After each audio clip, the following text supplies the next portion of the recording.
सरकार express news channel में आप सभी का स्वागत है। आज बीड़ शहर के राष्ट्रवादी पक्ष के गठ नेता फारूक पटेल साहब हमारे साथ मौजूद है। पटेल साहब, आपने उम्मीदवारी का फॉर्म भरा था, फिर वापस ले लिया, लेकिन अब आपकी क्या भूमिका है? देखिए, सबसे पहले तो मैंने उम्मीदवारी का फॉर्म जो भरा था जी, मुझे राष्ट्रवादी कांग्रेस पार्टी की तरफ से मैं एक इच्छुक उम्मीदवार था और लास्ट डे तक जो है तो मेरे को उम्मीद थी कि मेरी उम्मीदवारी कंफर्म हो जाएंगी और ऐसी इत्तलात भी मिली थी, लेकिन किसी वजह से पक्ष की जानिब से मुझे उम्मीदवारी नहीं मिली। और जो कैंडिडेट आज योगेश क्षीरसागर साहब है, इन्होंने राष्ट्रवादी कांग्रेस में जो प्रवेश किया था, यही कंडीशन पे प्रवेश किया था कि उनको विधानसभा में उम्मीदवारी दी जाएगी, लेकिन लोकसभा के बाद हालात ऐसे आए कि मुस्लिम कैंडिडेट देने की पार्टी ने जो है तो ज़रूरत महसूस की और अजीतदादा पवार साहब ने 10% जगह मुस्लिम कैंडिडेट्स को देंगे ऐसा जो है तो ऐलान किया था और उस एतबार से उन्होंने 10% जगह दी भी। और उस एतबार से ही हम भी एक इच्छुक उम्मीदवार के तहत मैंने अप्लाई किया था, एप्लीकेशन की थी कि मैं भी जो है एक इच्छुक उम्मीदवार हूँ और उसको मद्देनज़र रखते हुए पार्टी ने मेरा नाम भी सरे फहरिस्त रखा था।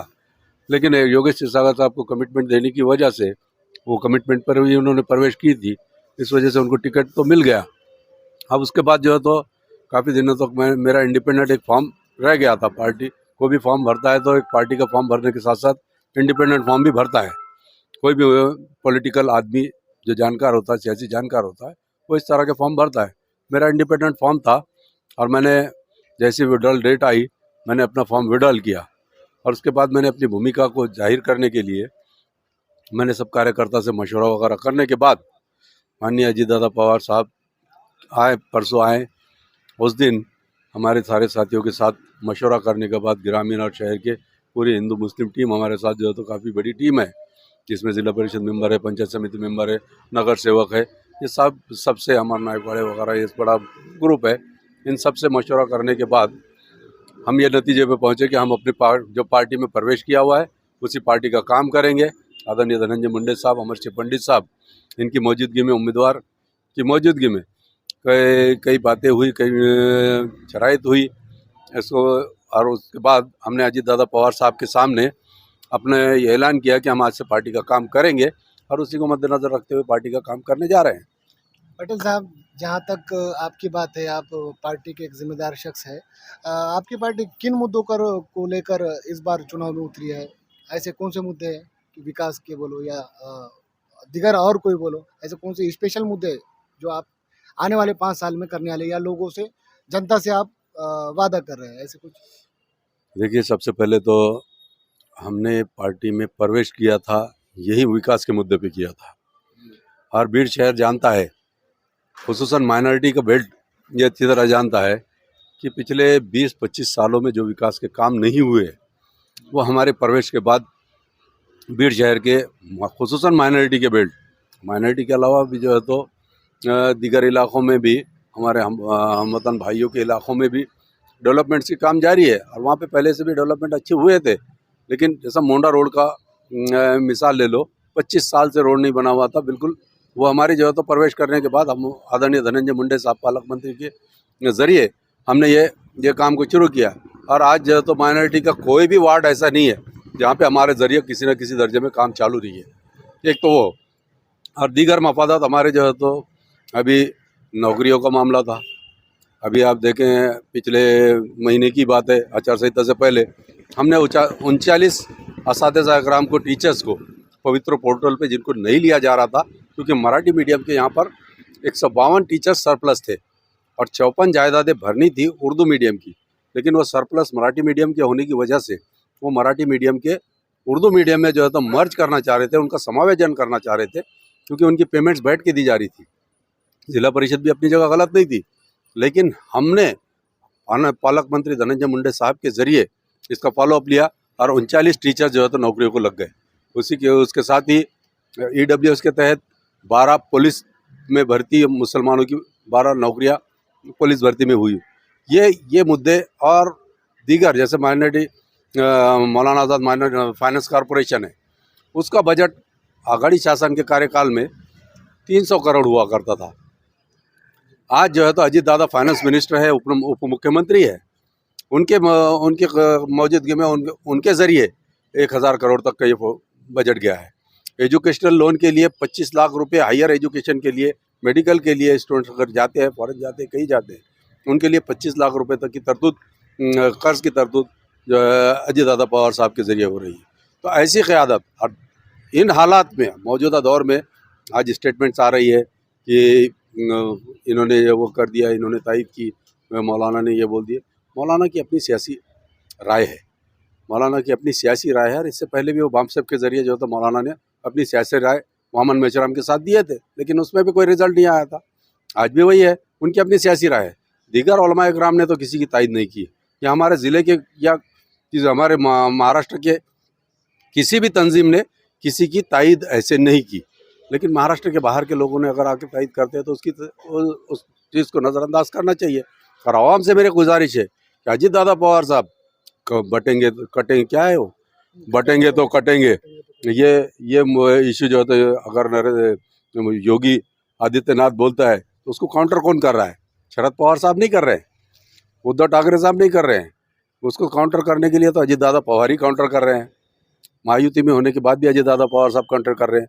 उसके अलावा जो है तो विशालगढ़ का इतना बड़ा मामला हुआ, अजीत दादा पवार साहब सबसे पहले वहाँ पर पहुँचे, और माइनॉरिटीज़ का जो नुकसान हुआ उनको मदद करने का काम अजीत दादा पवार साहब ने किया। और उसके बरक्स ये लोग जिन्होंने हमारी जान पे हमारे लोकसभा में वोटिंग्स ली, महाविकास आघाड़ी के उद्धव ठाकरे साहब, वक्फ अमेंडमेंट बिल सबसे सीरियस इशू, हॉट इशू हमारे लिए वक्फ अमेंडमेंट बिल है।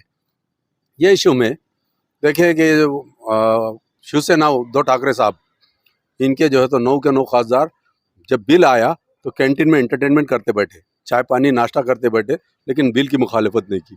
तो क्या ऐसी क़यादत चाहिए? या महायुति में रह के भाजपा को काउंटर करके, भाजपा के अगर ऐसे लोग ऐसा मुसलमानों के ख़िलाफ़ या इस्लाम के ख़िलाफ़ कोई स्टेटमेंट्स करते हैं, उसको काउंटर करने के लिए सबसे पहले जो है तो राष्ट्रवादी कांग्रेस पार्टी, अजीत पवार साहब की पार्टी आती है। रामगिरी जहाँ तक देखा जा रहा है पटेल साहब कि नीतीश राणे, ये जो सब मसाइल हो रहा है कि नीतीश राणे ने जो टिप्पणियाँ की अपवादजनक पर्टिकुलर मुस्लिम समाज के लिए, उस पर रोष मुस्लिम समाज का सबसे ज़्यादा नज़र आ रहा है। उस पर क्या बोलेंगे आप? देखिए, नीतीश राणे के खिलाफ हमारी पार्टी ने, अमोल मिटकरी ने और हमारी पार्टी के कई प्रवक्ताओं ने नीतीश राणे को तो काउंटर किया। नीतीश राणे को ही नहीं, रामगिरी महाराज जिसकी तारीफ मुख्यमंत्री ने की, सपोर्ट उसको, लेकिन रामगिरी महाराज के खिलाफ भी सबसे पहले मैदान में आने वाले कौन? राष्ट्रवादी कांग्रेस पार्टी, अजीत पवार की पार्टी।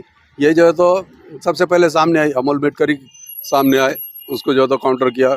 ऐसे महाराज को जो है तो ढोंगी पाखंडी कहा।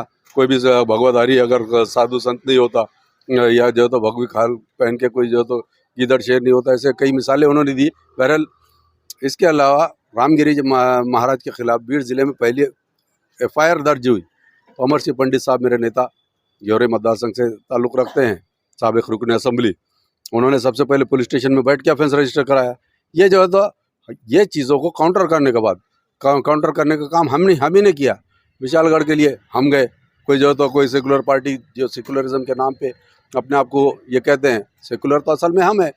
अजीत दादा पवार ने अपने विचार नहीं बदले, अपनी जो है तो नज़रियात नहीं बदले, बल्कि उनके नज़रियात ये है कि जो है तो मुसलमानों को उनका हक़ कैसे मिला।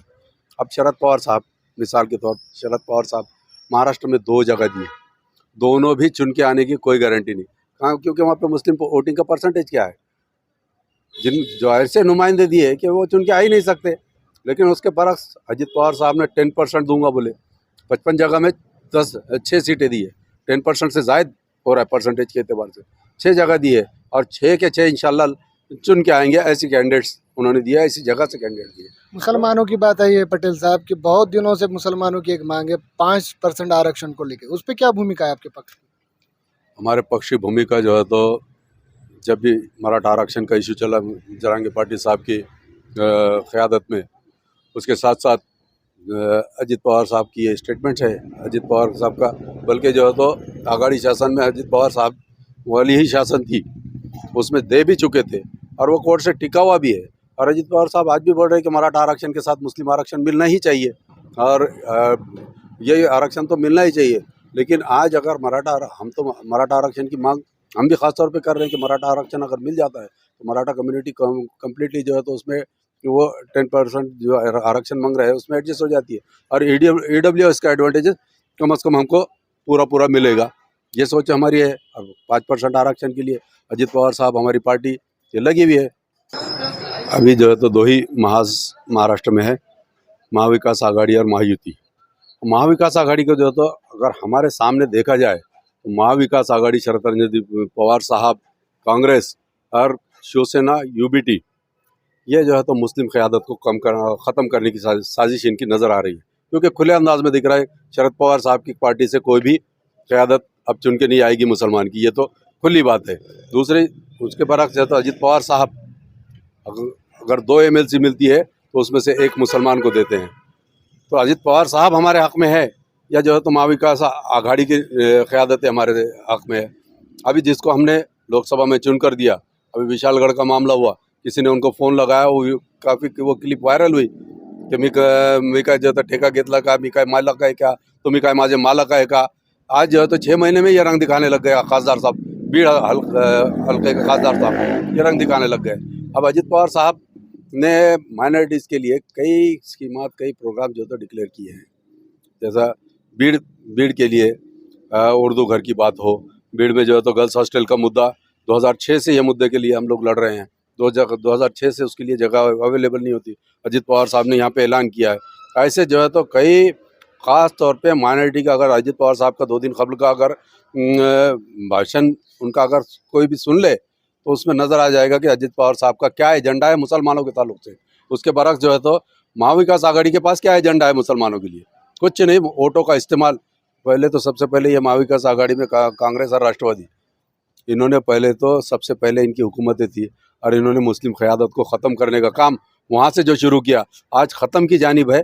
ऐसे हालात में कम से कम हमारे सूबे में अजित दादा पवार साहब मुस्लिम क़यादत को ज़िंदा रखने का काम कर रहे हैं, लिहाजा मैं उनका भी शुक्रगुजार हूँ और मैं अपनी पार्टी पे बिल्कुल फ़ख्र करता हूँ अजित दादा पवार साहब की क़यादत पे कि वो मुसलमानों की सही नुमाइंदगी मुसलमानों को देने का काम कर रहे हैं। और मैं जनता से भी, आवाम से भी जो है तो ये गुजारिश करता हूँ कि हमको जो है तो ये समझने की ज़रूरत है कि असल जो है तो नक़ाब पोश आघाड़ी, महाविकास आघाड़ी ये हमें ख़त्म कर रही है या अजित पवार ख़त्म कर रहे हैं, ये तो खुला आईने की तरह साफ़ है, महाराष्ट्र का पिक्चर साफ़ है। हमको समझना चाहिए और सोच समझकर हमको जो है तो महायुति का कैंडिडेट हमारा जो भी बीड़ से डॉक्टर योगेश क्षीरसागर दिया हुआ है, हमारे अजित दादा पवार साहब ने राष्ट्रवादी कांग्रेस पार्टी का उम्मीदवार, इसको जो है तो भारी अक्सरियत से कामयाब करना चाहिए, ऐसी मैं आवाम से अपील करता हूँ। हमसे बातचीत करने के लिए धन्यवाद।